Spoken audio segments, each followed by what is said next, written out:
Hay una situación, queridos hermanos en Cristo, que a mí me llama mucho la atención. La verdad, me siento a veces un poquito desconcertado y lo tengo que decir, ¿no? Lo tengo que expresar, lo tengo que decir porque tiene que salir a la luz. Tiene que salir, tiene que hablarse, le moleste a quien le moleste.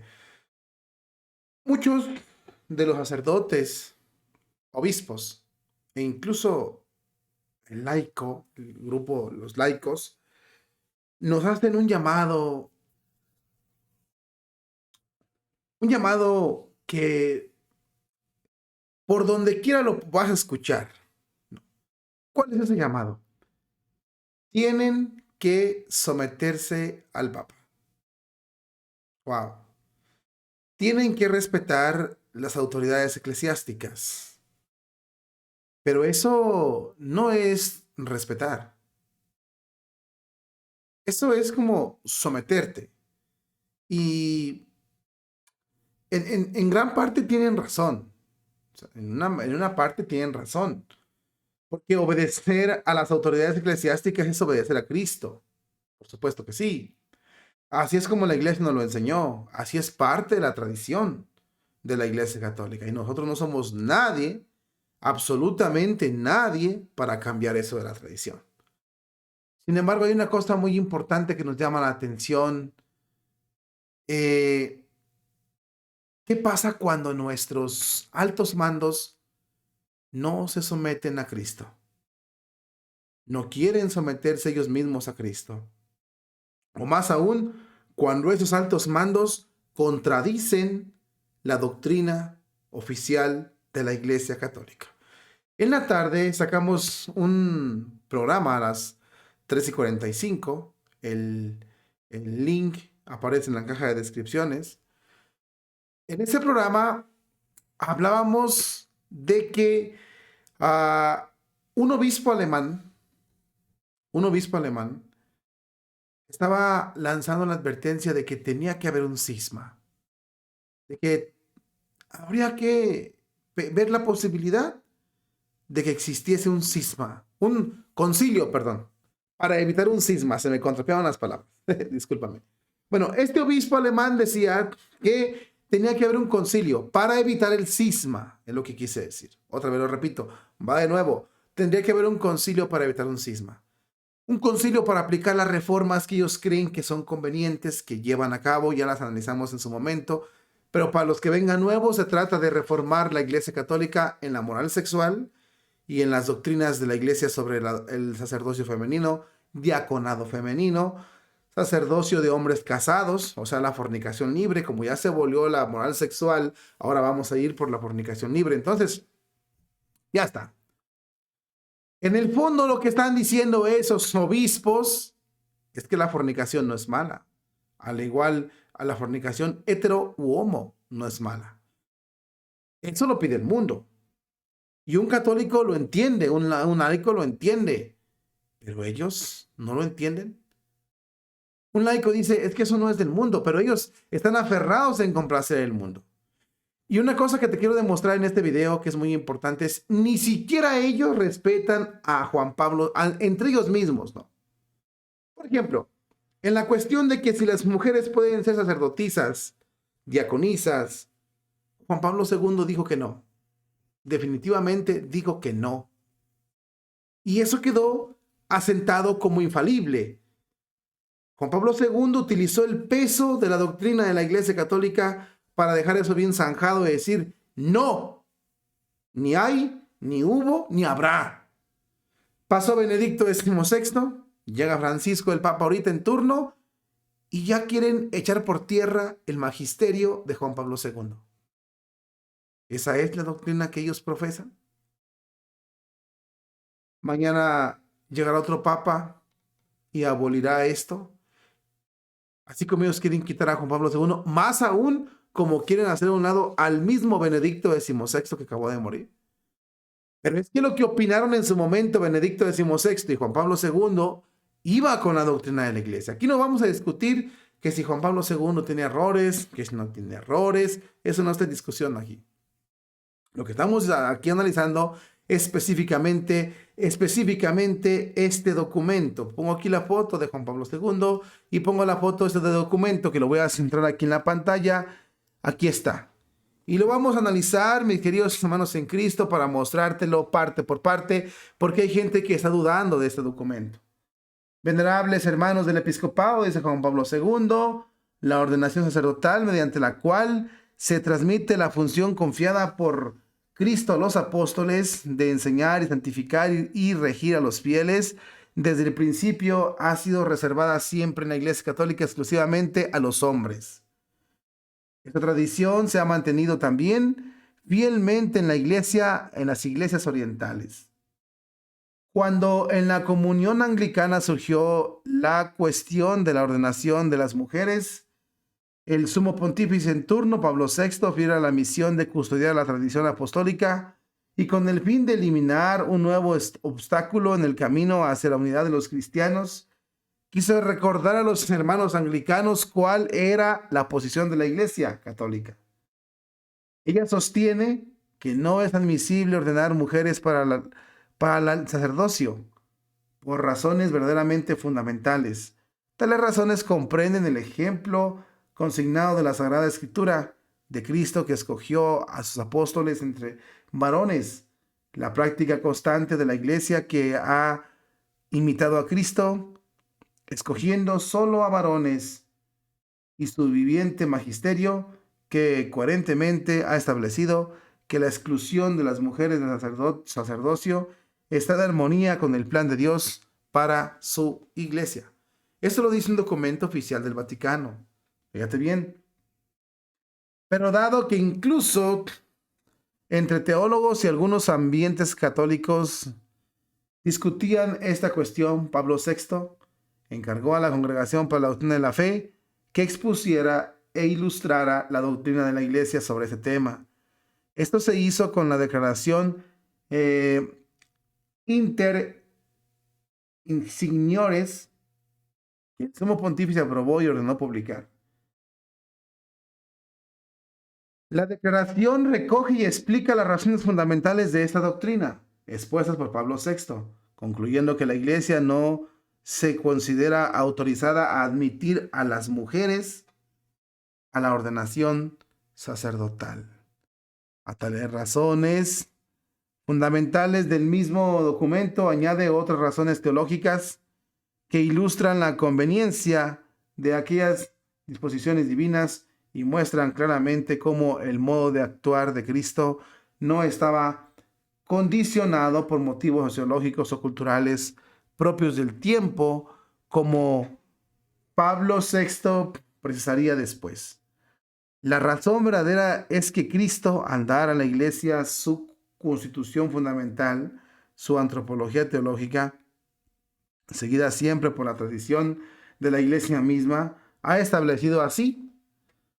En la carta apostólica Mulieris Dignitatem ha escrito este propósito. Cristo, llamando como apóstoles suyos solo a hombres, lo hizo de modo totalmente libre y soberano. Y lo hizo con la misma libertad con que todo su comportamiento puso en evidencia y dignidad la vocación de la mujer, sin amoldarse al uso dominante y a la tradición avalada por la legislación de su tiempo. En efecto, dice el mismo documento de Juan Pablo II, los evangelios y los hechos de los apóstoles atestiguan que esta llamada fue hecha según el designio eterno de Dios. Cristo eligió a los que Él quiso y lo hizo en unión con el Padre por medio del Espíritu Santo. Después de pasar la noche en oración, por tanto, en la admisión al sacerdocio ministerial, la Iglesia reconoció siempre como norma perenne el modo de actuar de su Señor en la elección de los dos hombres que Él puso como fundamento de su Iglesia. En realidad, ellos no recibieron solamente una función que haya podido ser ejercida después por cualquier miembro de la Iglesia, sino que fueron asociadas especial e íntimamente a la misión del mismo Verbo encarnado. Los apóstoles hicieron lo mismo cuando eligieron a sus colaboradores que le sucederían en su ministerio.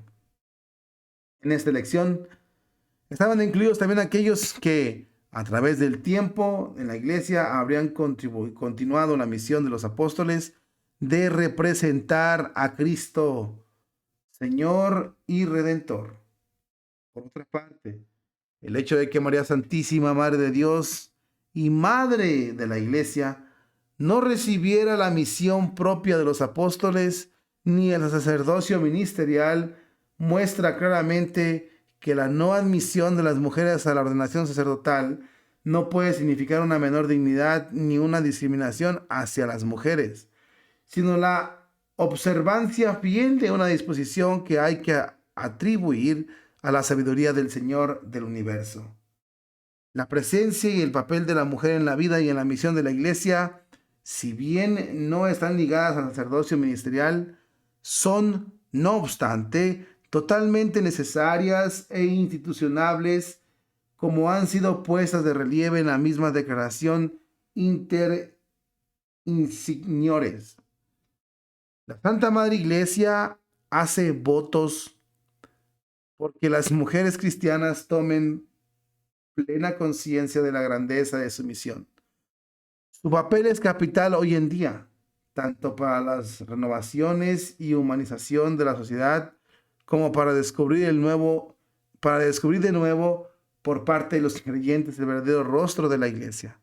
El Nuevo Testamento y toda la historia de la iglesia muestran ampliamente la presencia de la mujer en la iglesia, verdaderas discípulas y testigas de Cristo en la familia y en la profesión civil, así como en la consagración total al servicio de Dios y al Evangelio. En efecto, la iglesia ha diferenciado la dignidad de la mujer y su vocación ha mostrado honor y grandeza y gratitud para aquellos que, fieles al Evangelio, han participado en todo tiempo en la misión apostólica del pueblo de Dios. Se trata de santos mártires, de vírgenes, de madres de familia que valientemente han dado testimonio de su fe y que educaron así a los propios hijos en el espíritu del Evangelio, han transmitido la fe y la tradición a la Iglesia Católica. Por otra parte, la estructura jerárquica de la Iglesia está ordenada totalmente a la santidad de los fieles, por lo cual recuerda la declaración Inter Insigniores, el único carisma superior que debe ser apetecido es la caridad. Los más grandes en el reino de los cielos no son los ministros, sino los santos. Si bien la doctrina sobre la ordenación sacerdotal reservada solo a los hombres está conservada por la tradición constante y universal de la Iglesia y sea enseñada firmemente por el magisterio en los documentos más recientes, no obstante, en nuestro tiempo, en diversos lugares, se la considera discutible o incluso se atribuye un valor meramente disciplinar a la decisión de la Iglesia de no admitir a las mujeres a la ordenación. Por tanto, dice Juan Pablo II, con el fin de alejar toda duda sobre una cuestión de gran importancia que atañe a la misma constitución divina de la Iglesia, y en virtud de mi ministerio de confirmar en la fe a los hermanos, declaro que la Iglesia no tiene en modo alguno la facultad de conferir la ordenación sacerdotal a las mujeres y que este dictamen debe ser considerado como definitivo por todos los fieles de la Iglesia. Mientras invoco sobre vosotros, venerables hermanos, y sobre todo el pueblo cristiano, la constante ayuda del Altísimo, imparto de corazón la bendición apostólica. Vaticano, 22 de mayo, solemnidad de Pentecostés del año 1994,